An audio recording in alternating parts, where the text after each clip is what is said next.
Being a dad is hard. It's high stakes. It takes a toll on our self-worth, mental health, and can be lonely. But why would we ever want to do something so important in isolation? Legacy Makers, a conversation for dads, is quite simply two normal dads having conversations about, you guessed it, being a dad. The highs, the lows, and the learnings along the way. We are four dads. We want to remedy the deficiency we see in community for dads, and we want to ruthlessly encourage dads on their journey to build lasting legacy for the faces they love the most. All right, welcome back, Legacy Makers. Eric, you and I have been having this conversation lately about the fact that in the worlds that you and I live in, and I think a lot of our listeners, there's that level of intentionality, of strategy, of taking principles that we have in business, and there's a roadmap, there's a way we apply them. And I feel like you and I have experienced a lot more professional development, areas of business life and leadership, than personal development in some ways. So something that we have talked about doing and that we're going to try to do more is extract and extrapolate principles from our business world and then apply them and think about how they make sense in a dad world. So you had the privilege to hear Jesse Cole, the founder of Savannah Bananas, recently. Jesse's world is crazy. Incredible. He's incredible. And can I just tell you something? Yeah. Like, I wanted to be a Jesse hater a little bit because I'm like, the hype is real. Like, he is the real deal. The experience is that good. My kids loved it. Totally. So, what I'd love for us to do is maybe unpack some of the principles that he shared, talk about the business application, and then let's see if we can apply them to fatherhood. Yeah, and for those who don't know the Savannah Bananas story, you clearly don't have a phone, and you clearly aren't paying attention to culture. But it's amazing what he's built.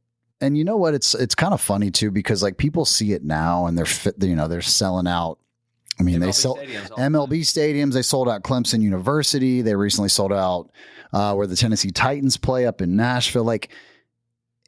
But hearing the story of he and his wife literally going bankrupt and trying to figure out where they could live. They'd sell their house to make payroll. They lived in a garage, some random garage. They just bought a room and a mattress on the floor. I love those stories. I love the grit. I love being passionate about something so much when everyone is telling you can't do it, no shot. So if y'all are not familiar, I would just recommend go watch whatever you can on it. But Jesse was amazing. He was an incredible speaker. I was really hoping you were going to show up in the yellow tux today. Man, I couldn't pull it off. But I'll tell you, our friend Garrett, who wears a regular tux, but he's got to step his game up. He does. This yellow tux is wow, as Garrett would say, and Garrett needs. Wow, it's not worth doing. Yeah, so let me tell you. So the premise of his talk I felt was fascinating, and he talked really about kind of his principles as he thinks about the experience that he wants to build, like his 5 E's, as he would call them. And he took the group through. So I think what would be cool is let's go through each of these 5 E's. Okay. I can share a little bit high level what it meant to a business setting. We can talk about that. But I think there's application for fatherhood. So let's hit them all up top. So we got them and then let's come back. Yep. So number 1. Eliminate friction is the first one. The second is entertain always. The third is experiment constantly. 4th is engage deeply. And 5, empower action. Okay. I like it. Yeah. All right. Eliminate friction. So first of all, I've heard Jesse speak. I've seen this. Yeah. What does it mean for him from a fan experience? So he's obsessive. The Bananas are obsessive about thinking about every moment that you go and are going to a game. He wants to really think about that from you parking your car all the way to leaving the parking lot at the end and every moment in between. And so when he talks about eliminating friction, he's trying to think about every single friction point that would not be a wonderful experience. And when you think about going to anything, a show, a sporting event, there's a whole lot of friction points, to the point of we took our kids to the Brandon Lake concert a couple of days ago. It was an incredible experience. But I've been conditioned to know there's a lot of friction in going to a event like that. I was already thinking about my exit plan, what song. Early before the last song. Dude, I was researching when he was going to play Hard Fought Hallelujah so I could see that. But if it was the last song, sorry, kids, no chance we're staying to the end because I'm not. Like, so think about all the friction of going to a sporting event. And so they were just myopic about like every single moment, which is why they put funny, like people dressed in penguins in the parking lot. Like, why? I don't know, because it's funny. Like everything from going like bathroom breaks, waiting in line, in between innings. So it was just cool to him to really put himself in the shoes of a guest and figure out how we could get better and eliminate friction so they could have a wonderful experience. Okay, so this is one of my soapboxes at Adam. Let's go. So I like this one because most of the time where friction exists, it's either unintentional or it's because somebody has decided that like, oh, I'm designing something to make my life easier, unnecessarily making their life more difficult. So like on our team, it's like, oh, if we didn't have to reply to their email with this, if we could just send them this form that they had to fill out, we'd already have all the information. It's like, yeah, but them filling out that form is creating friction for them. So I'm totally bought in from a business standpoint. Yeah. How do you apply it to being a dad? Listen, I started thinking about this, like the friction points of Brittany in my day with the kids, right? The first one, I don't know if this is a shock to you. It shouldn't be.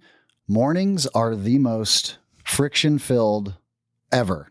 Like I've now, all 4 of my kids are in school.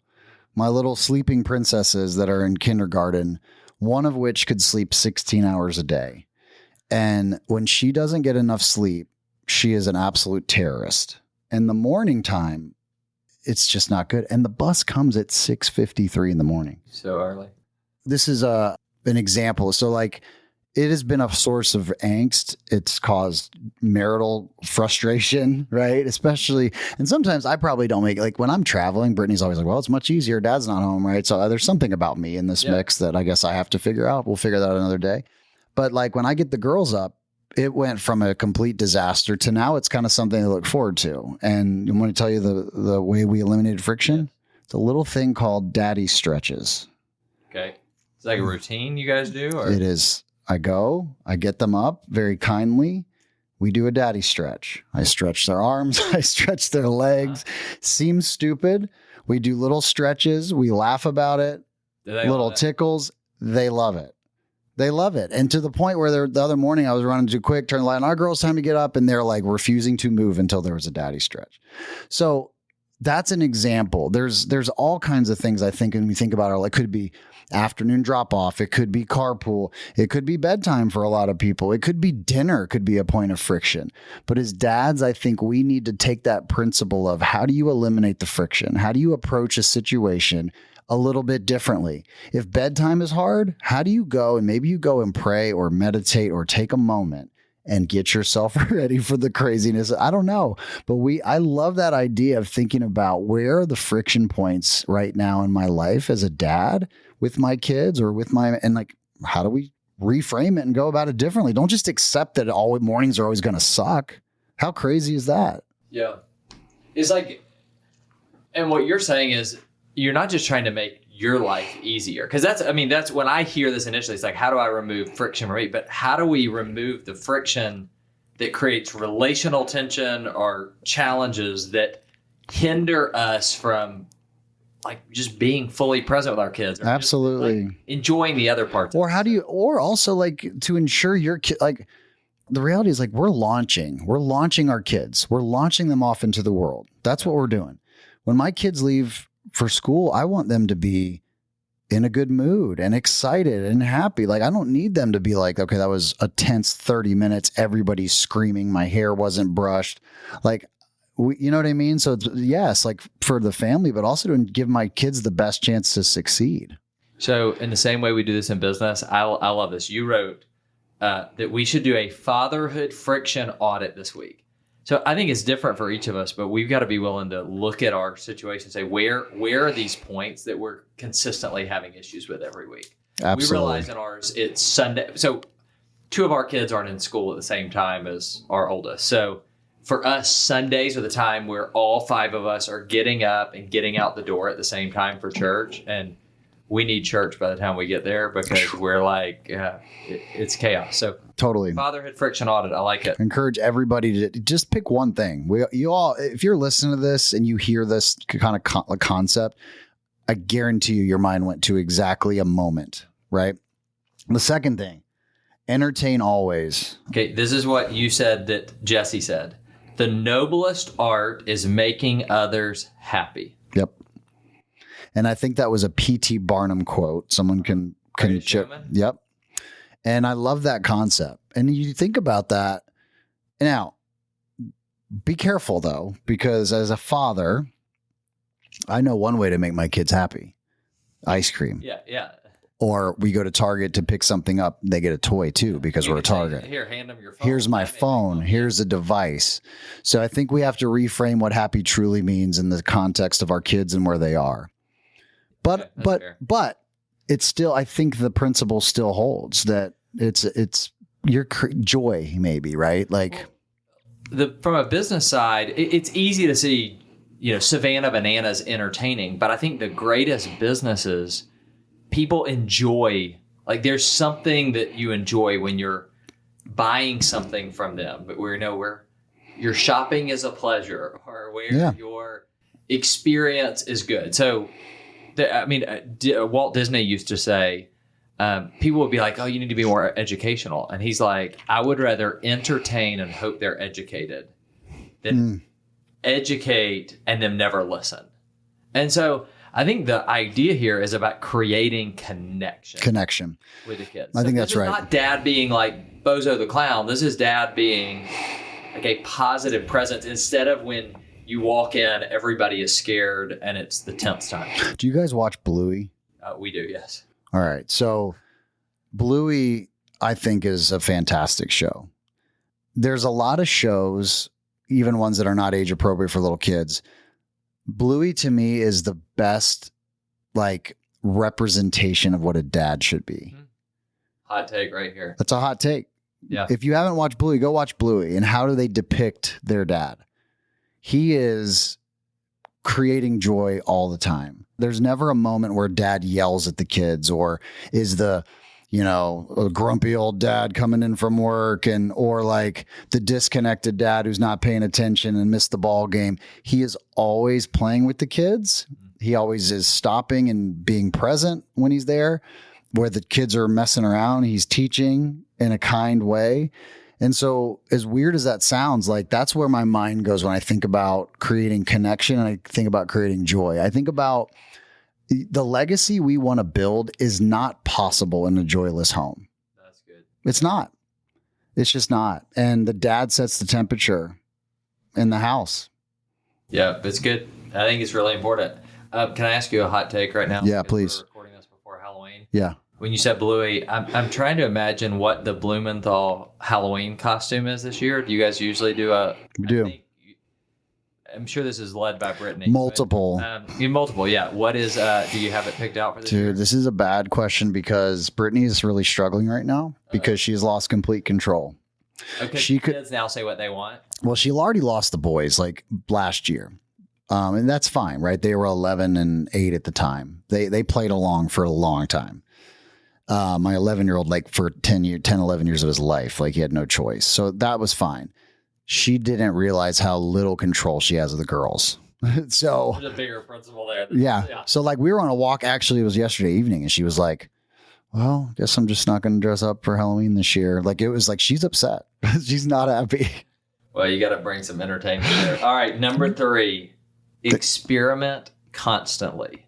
Yeah, it was so cool to hear him talk about some of the things that are so funny now, like what do they call the banana nanas, like the dancing nanas? They do the baby race, the baby race.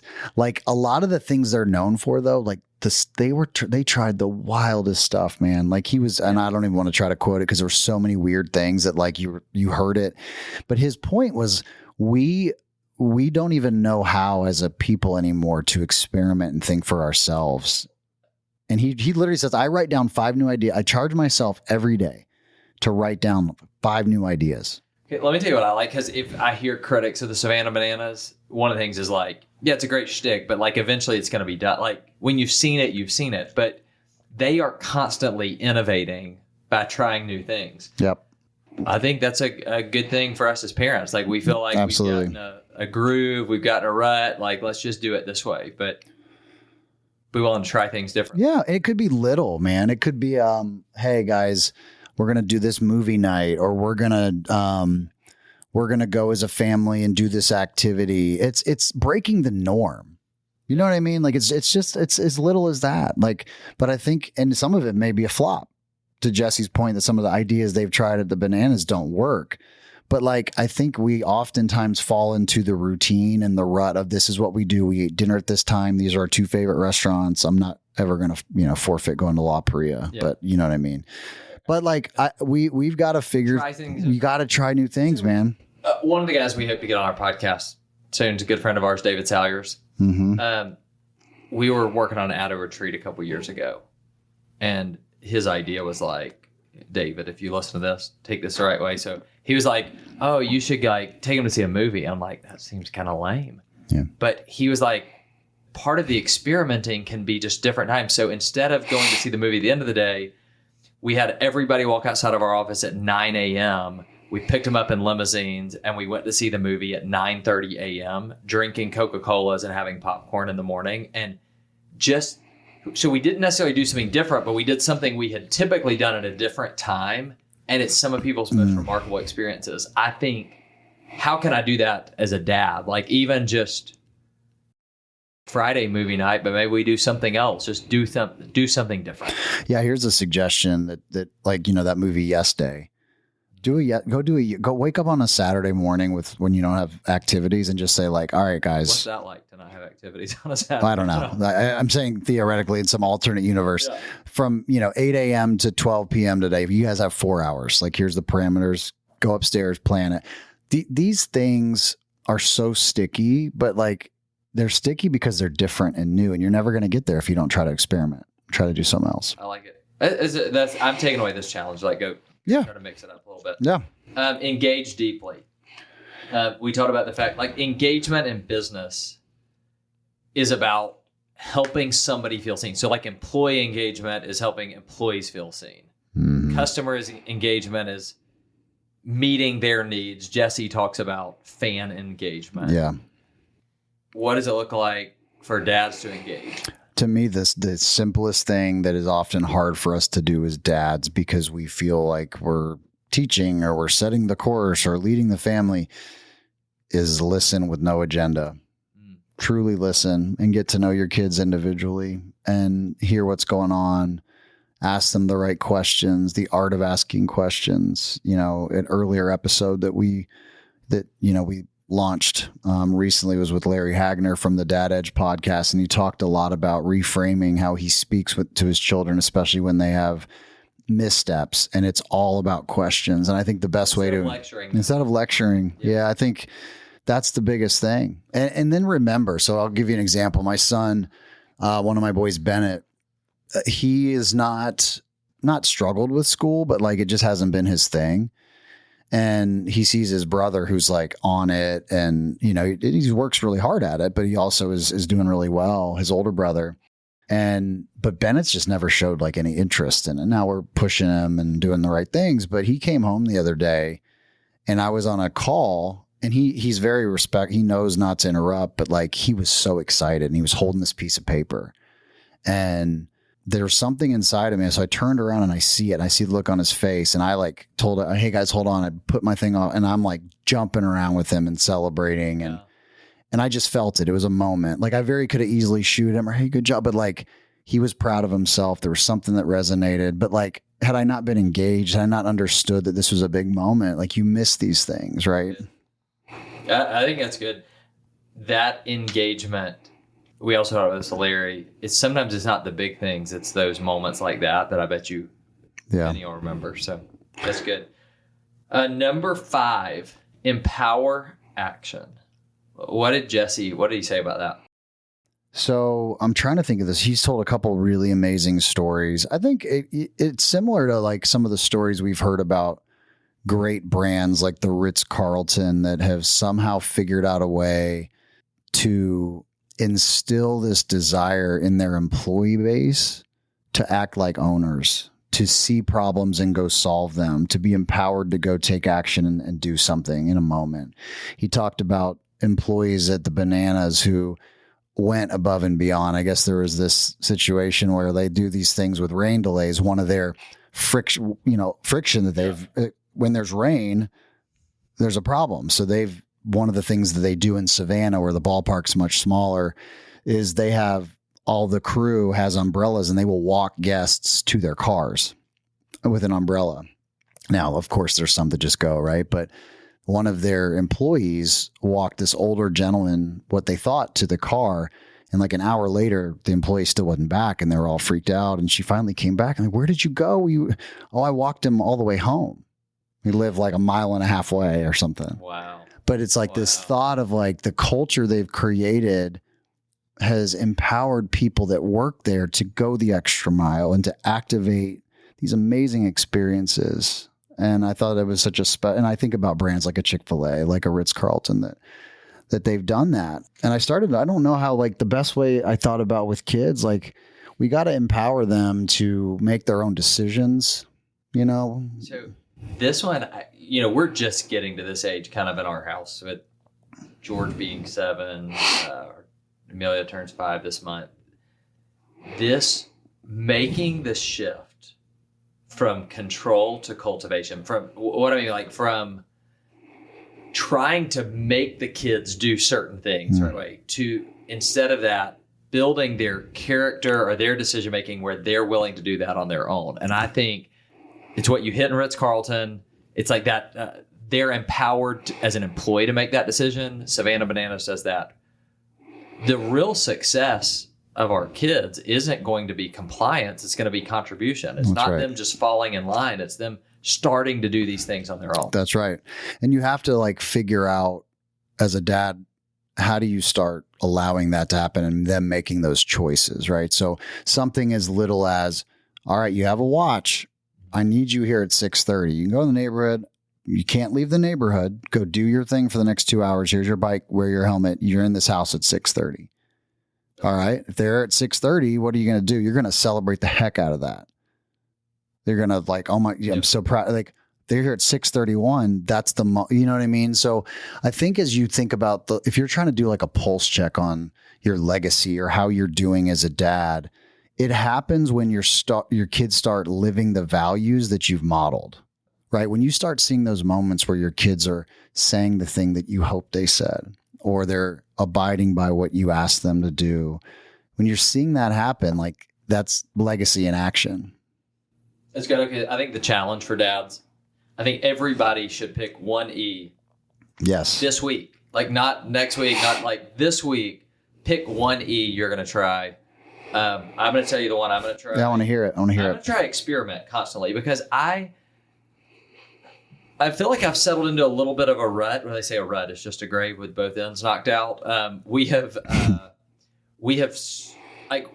had some family rhythms that I think are good, but it's like we're locked into those. And for me, all the experimentation is, the big trips. But I'm going to try to think of something that we can try differently this week. I love family routine. I love it. For me, I started thinking about this too. It's the entertain piece. So what I've found as becoming a girl dad, like, has been amazing, but it's just hard. It's different. And what I've found in my girls is they love when I'm with them and we're playing together in some capacity. And that's just not natural for me. Like playing with the boys meant wrestling. Let's go work on our swing. Let's go play catch. The girls have these immersive worlds they want to be in, or they want to go teach me a cheer, or they want me to go to this, like their little made up spa. And I'm just like, okay. I like the Instagram post about your spa experiences. But that's the thing with them, as I think about connecting them with them more meaningfully, is the entertain piece. That's good. Hey, one of the things, this is all about creating a community for dads. One of the things I would encourage you to do if you're listening, like hop onto our Instagram page and send us a message of one of these you've tried and how it's worked. Heck, we may just share it in a future episode. Would love to. Yeah. And check out the Bananas. Jesse Cole, we know you're listening. Thanks for being a big fan. There we go.